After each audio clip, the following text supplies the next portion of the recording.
Alright, so I'm sorry to make this video such short notice, but the amount of work that's coming up this week, I want to get this out there so that everyone could see how to solve all of these problems, and there may just not be time for us to all meet individually. So I'm going to go through these one by one. This video is going to go kind of quickly, but if you need to, you can rewind it to listen to any part of it. So I'm going to go through these straight through. You might be kind of surprised how fast they'll go. So first one, use a graph to find a delta greater than 0 such that for all x, 0 is less than the absolute value of x minus c, which is less than delta, and that implies also that the absolute value of the f of x minus the limit is less than the given epsilon. So, that's a mouthful. What does that mean? Well, when we're talking about deltas in this form, we're talking about an interval surrounding c, or our x values. So the very fast way to answer this particular question is, we want a delta which will fit around 1, and remember this is not to scale, and not go past this, and not go past this. So we want the minimum of the two possible values. Because we're using absolute value, it doesn't matter which goes first. Myself, I always put my c value first. So I have -1. Subtract, we'll use this value first. Negative square root of 5 divided by 2. Or the value, -1 minus this negative square root 3 divided by 2. And if we put these in our calculator, we'll find this is the minimal value. It's something like 0.118. It could be 0.3 or 3, where this one is something like 0.133. Continuing on. This is our minimal value, so we want a delta. Our delta must be less than or equal to 0.118. Now, technically, if we round this up to 0.12, we've gone too far because our interval would actually go past this. So even though normally with rounding, you'd round this up, if my question just says, find a delta that will work, I won't round it up. I'd leave it as 0.11. You could put 0.01. That delta would work. So our reasoning, to go over this very quickly, we have our limit was 3. Our limit, let's see, our limit plus epsilon, because our epsilon is 0.25, is 3.25. And our limit minus epsilon was 2.75. Putting these back into the equation, we'd solved it, and this is the graph. Remember, as a parabola, there'd be these positive roots, but because we were c was -1, we wanted to stick to the negative roots. And that's what we got. Alright, so I know that was kind of quick. If you still have more questions on how I did this, because this was use the graph, so I used the graph to solve it. They gave me certain values, you could get it right away. Alright, now this one's a little more complicated.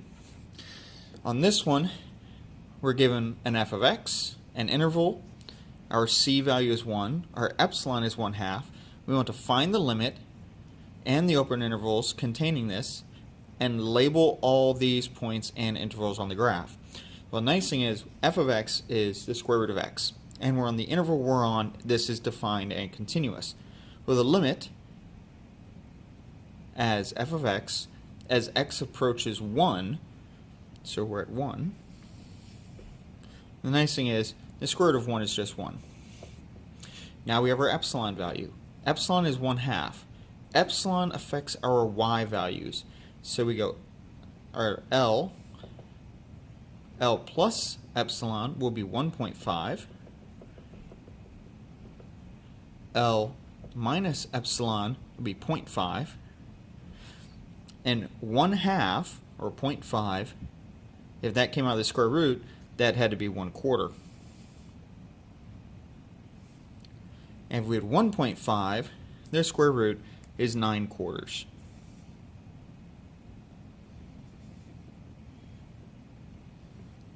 Now we don't know our graph is to scale, but we can possibly, it looks like it's to scale, this interval looks much less than this. If I was to use this interval as my delta, I can tell just by looking at this interval, if this is a center and this is my radius, if I come around the other direction, I'm going to go too far. I need all of the values that are along the interval to be within this interval. That's what this delta is giving us. When we do our delta about our C value, what we're looking for is to keep all of the values within that delta within our L plus or minus epsilon. That's what we're trying to do. Okay. Well, now, to go back to this side, the algebraic way, well, this works out to be that the square root of x minus 1 is less than 1/2, or square root of x minus 1 less than 1/2 greater than negative 1/2, or the square root of x is less than, we add our 1 to each side, 3/2 and greater than 1/2. And then we take square each side, and I'll have to move my work over to here, 9/4 and greater than 1/4. And that was what we'd already done on our graph here. So now we find the largest delta. Our largest delta is the minimum of the absolute value of our x, which in this case is 1, minus a potential c of 0.25, or the absolute value of 1 minus 2.25. And what that gives us is our delta is the minimum of 0.75 or 1.25, or delta equals 0.75. Now, if there's any point of this that look confusing, rewind this video and rewatch that. Ask a question of me if you have the opportunity.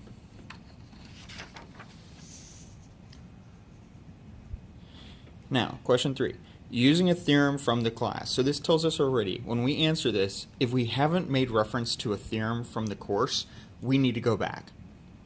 We want to show the function y equals x cubed minus x has at least 2 roots.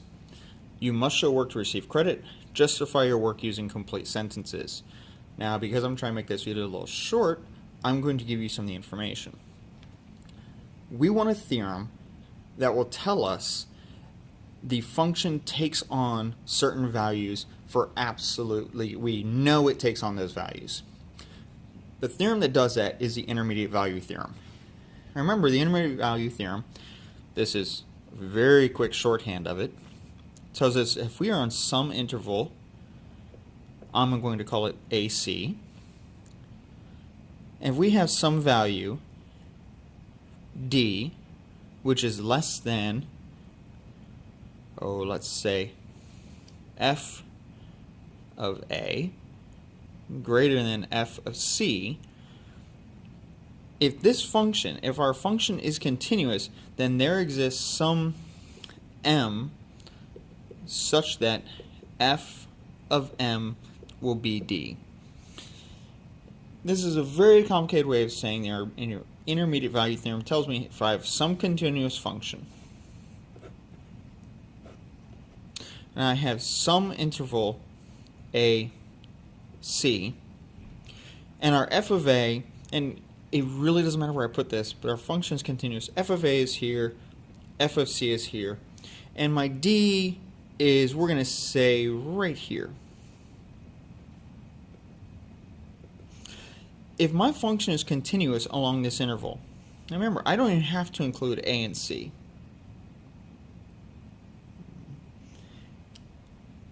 If my value that I'm looking for, my d, is somewhere between those two values, then this function will hit that point at least once. It could hit it 15 times. Could. But I know it will do it at least once, even if it just stays all the way down here until the very end and then it suddenly shoots up. It's going to cross it. That's what the intermediate value theorem tells us.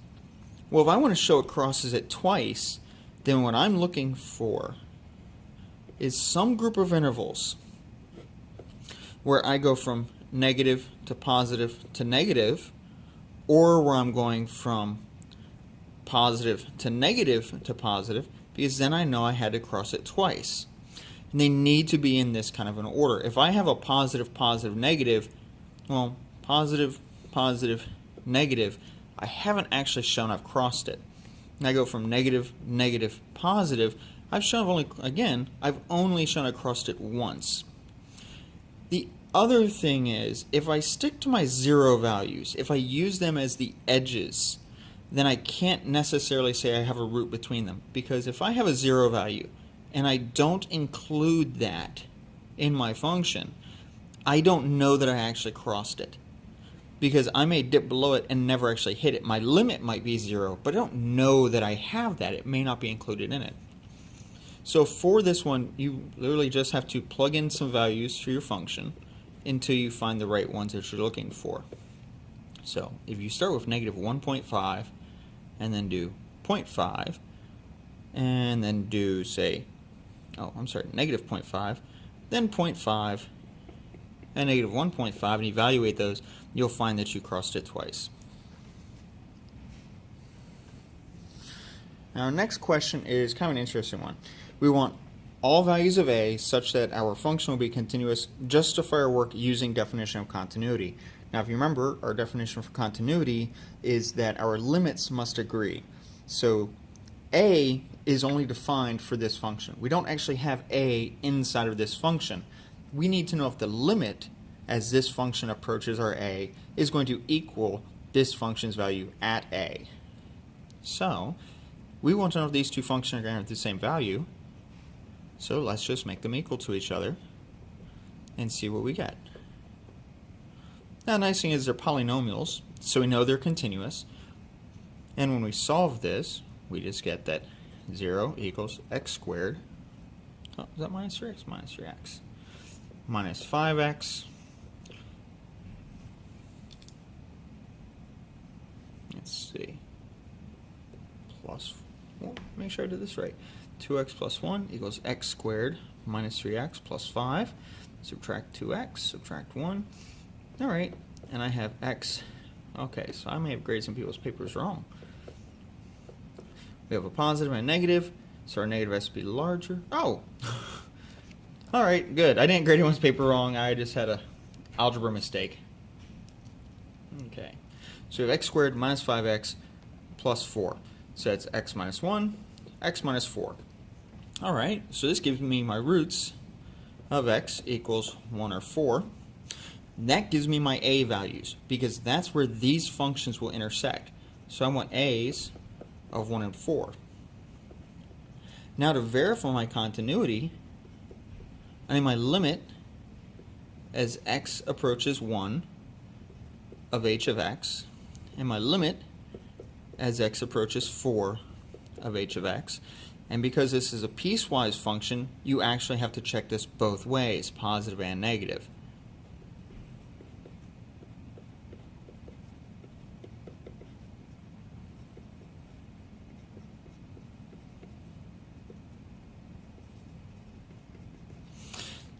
You'll see that they do equal each other, that the function does work. This will equal this, as if we put this in for our 1. 2 times 1 is 2, plus 1 is 3.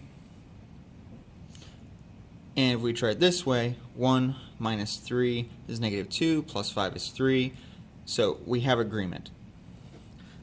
If we try it for 4, and I don't have my notes here in front of me, and I don't want to mess this up too badly, but I am going to tell you, we also have agreement. So our a values can be 1 or 4.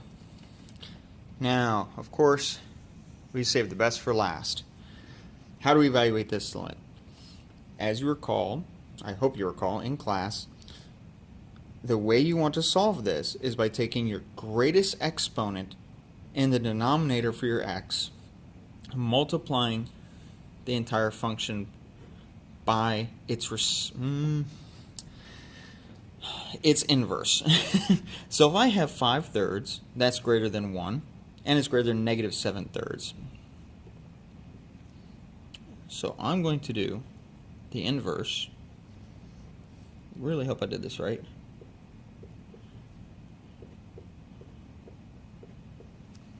I'm multiplying my function by 1, so I can still do this. That's fine.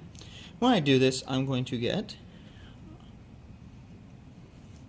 well, I have x to the 5/3, x to the negative 5/3, so that's just 1, so I'm left with 4, minus x to the negative 1 times x to the negative 5/3, that's x to the negative 8/3, plus 6x to the 1/3 times 6 to the negative 5/3, plus 6x negative, let's say 4/3, all over 3x to the 1 times x to the negative 5/3, 3x to the negative 2/3, minus 5x to the 5/3, x negative 5/3, minus 5, minus 2 times x, negative 7/3, negative 5/3, negative 12/3. And this is still the limit as x goes to infinity. Well, I want to get rid of my negative exponents, so let's go ahead and do this. Because this will make it much more apparent what's happening.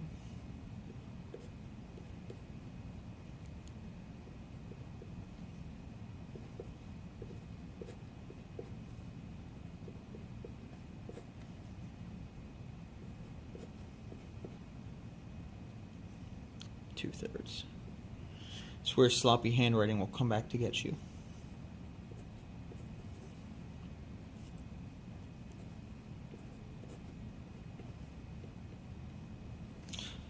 And as we see now, we're taking x to infinity. Well, that means our x's instead of denominators is a great thing, because all of these go to 0.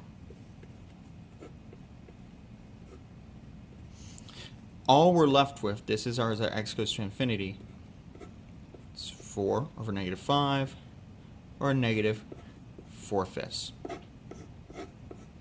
Now I know I went through this kind of quickly. In fact, it was about 15 minutes, I think, total. Maybe 17 minutes, I'm not sure yet. If you have any questions on these, this is kind of a quick run through of how these questions are solved. But if you have questions on them, please ask myself, ask Alistair, ask Dr. Custer, so we can work on this. All right, thank you very much.